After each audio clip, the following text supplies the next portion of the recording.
This is one that I got from Comic-Con years ago. Here it is! He-Man!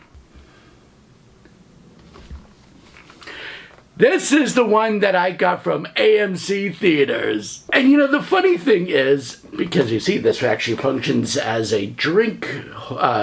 It functions as a cup. You separate it in pieces, and you have this long, long sword. It's huge, right? And it's a bit pricey, you know, but it's not as expensive as their usual buckets. And the crazy thing is, it's more authentic. It's a bigger sword, and it's better than the ones that you find in the toy store. And it's actually better quality, too. And cheaper. I say if they still sell these swords at the AMC Theater or Regal, whatever, get it. I also got the cups, because of course I did. Cups that I'll get, and then they're just gonna end up in a cabinet. I'll never use them again. He-Man with the hologram pictures. And I also got another cup, because it's gotten to the point where getting these cups is actually just about the same price as if you just get a regular drink. And look, it's Castle Grayskull. Look at his little mouth opens. Hi.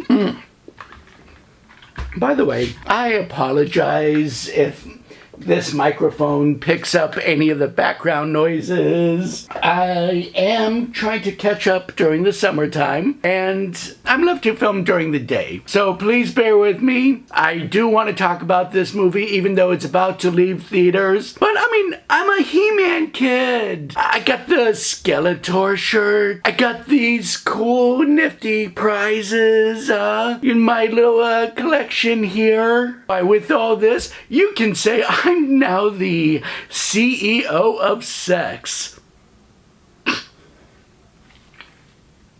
I can't even take myself seriously. But nah, let me talk about this movie because I am mad. I am mad at the world for not going to see it in theaters. The movie industry is dying. Well, not so much the movie industry. It's more of the theater experience is dying. People just now want to wait to go to streaming. So when you say this movie flops, I don't think that's fair because nowadays you have all these streaming services. I feel like this movie is gonna flop because I feel like they want the movie to flop because the movie is distributed by MGM and Amazon. Of course, Amazon would rather it go straight to streaming services. I think this is the direction that a lot of the streaming services now want us to go. They don't want us to go to the theaters. They want us to stay inside. And it does suck that this movie is flopping because I loved it. I think it's a great film. I think we're going to have a repeat of Power Rangers 2017. A good movie,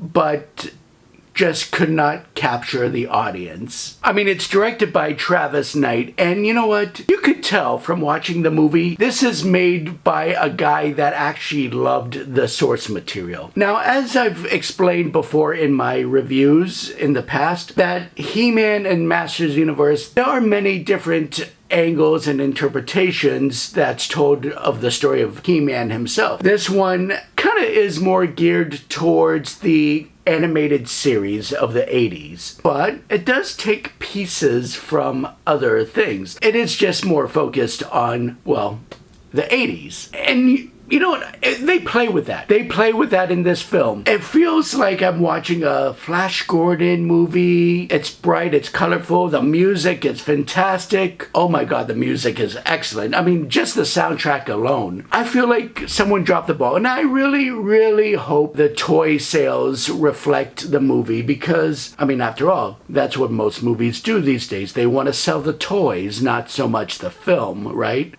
Depending on the source material. So I do hope that, you know, like there are enough action figures bought to really push this movie through for a sequel. Of course, it's hard to rely on that too, though, because, you know, He-Man was a thing for the children of the 80s, but I think nowadays the fans of Motu, Masters of the Universe, are actually more of old guys my age. You know, like, you don't really see too many kids clamoring it. We try with the Kevin Smith cartoon. We try it with the more childish cartoon. They even have a new cartoon series. It's like a short. Episodes are very short, and it's on YouTube. It's more modeled towards the current movie. They're fun, by the way. They're very entertaining. It's kind of like Teen Titans Go style, or even Thundercats Roar. That's kind of what I'm really getting from it. But I really like this movie. I am a fan of the actor Nicholas Galitzine. Am I saying that right? I can never say his name right. Nicholas Galitzine. Oh, he's the best straight queer baiter ever. Happy Pride, by the way. He usually plays a gay character. You might have seen him in Red, White, Royal Blue, Bottoms, and also in that mini-series on Hulu where he seduces a king that looks like King Randor. Yeah. I like him as an actor. He's a very charming guy. I've seen him in interviews. He seems like someone that is kind of down to earth. Camelia Mendez, who plays Tila, you would know her from Riverdale, is a great Tila. She kind of has that feistiness to her, but also kind of like a softer side that sometimes Tila goes back and forth about when it comes to Prince Adam and He-Man. And the biggest surprise, the biggest takeaway from the movie, Jared Leto. Jared Leto, the box office poison himself, the guy who really hurt Suicide Squad, the guy that hurt Morbius. You know, it's just every time they put him in a movie in the last few years, anything that's like a major franchise, the movie goes bad. He stole the show as Skeletor. Frank Langella, he is not, but you know what? He makes it his own. And I like that he plays with the Skeletor because this is a serious, vicious Skeletor. However, at the same time, he does kind of play with the 80s Skeletor where he quotes lines like Skeletor would. You know, calling He-Man a boob or like talking down to his henchmen and also saying silly quirks like mine. Like, they play with the 80s cartoon. They really have fun with this movie. It's serious, but they have their fun moments. It's almost like Flash Gordon meets maybe a little bit of Guardians of the Galaxy. Yes, the trailers do show that there are Earth scenes, and I'm gonna let that go because, well, He-Man is half Earthling. His mother is from Earth. So it does make sense for him to be sent off to Earth. They do change the story a little bit. It's a brilliant film. It's fun. I loved every moment. I'll go back to see it. It's one of those movies I have no problem seeing again in the theater. I'll probably even buy a physical copy of it too. That's how much I really enjoyed the movie. It's colorful. The tension keeps going. I enjoyed every moment, even the down times. It was just a fun thing. I wanted to know what happens next. Allow me to get to the spoiler part. If you have seen the movie or you have not seen the movie and don't care, stick around. If you have not seen the movie, I say come back right about here.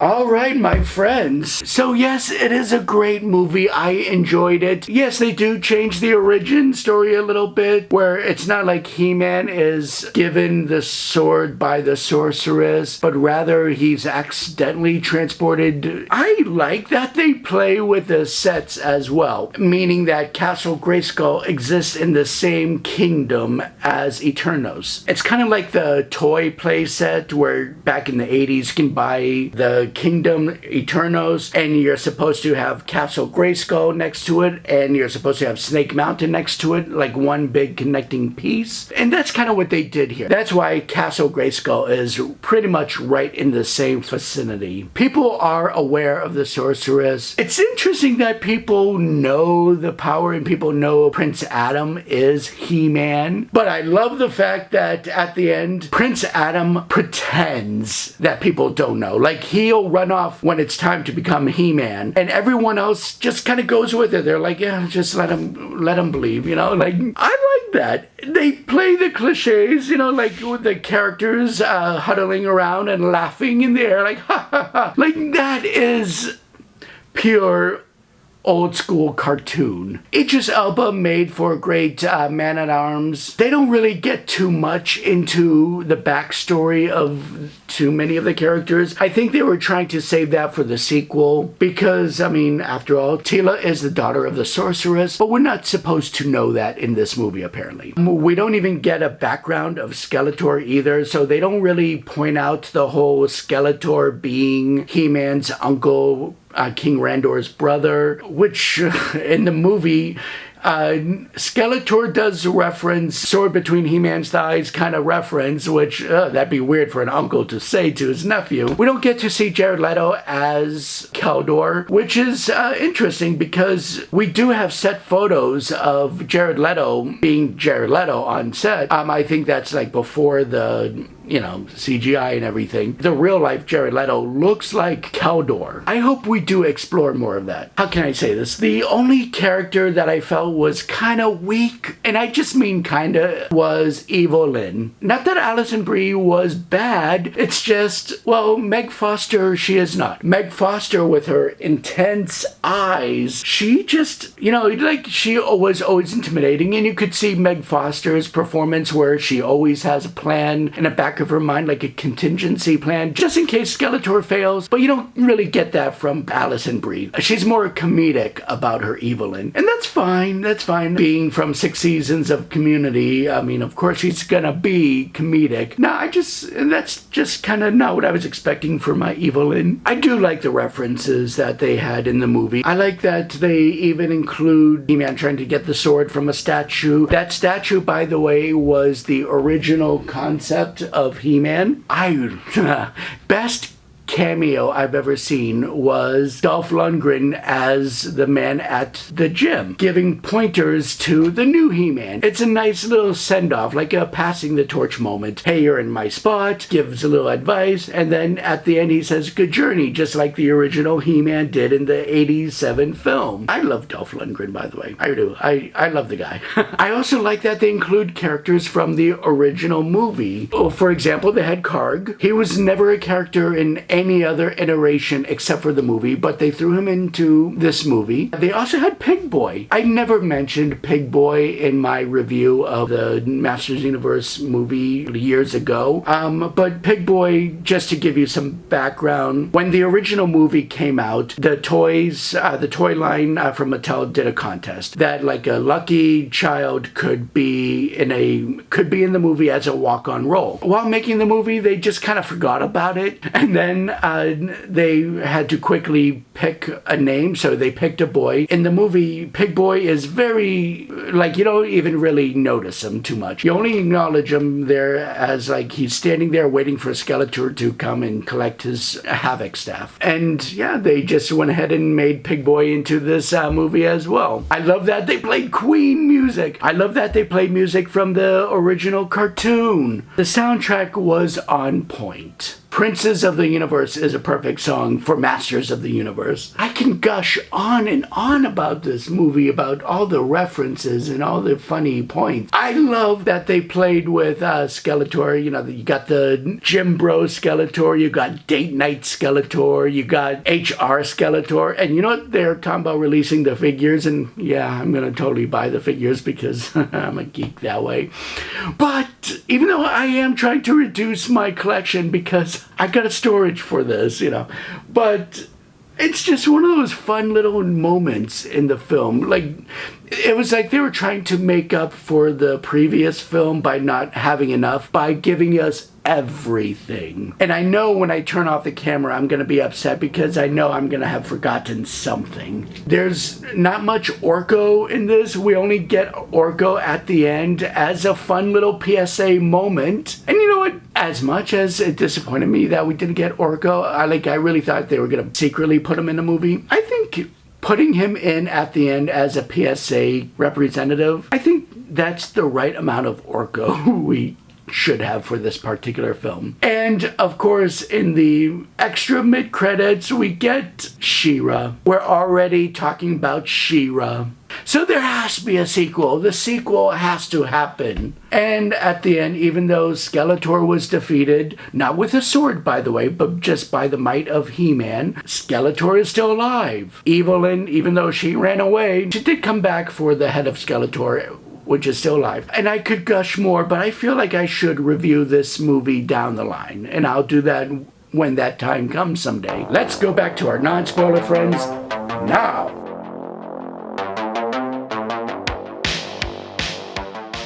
Welcome back, my he-mans and she-mans and they-mans. Asshole cynics will try to tell you that this movie is woke, but honestly it's not. Like in that scene where they show the he-him plaque, I mean, that's not a woke thing. That's actually more of a jab at the culture. Like the laughter should be on the side of the people that are anti-woke. If anything, the anti-woke mob are a bunch of friggin' imbeciles. I recommend you see the movie in the theaters before it leaves. There is a kind of a pre-credits, there's a mid-credits, and a post-credits. All worth seeing. And get some of this cool stuff. Even though this stuff is a waste of money, I'm gonna totally, I like it. I enjoy this crap.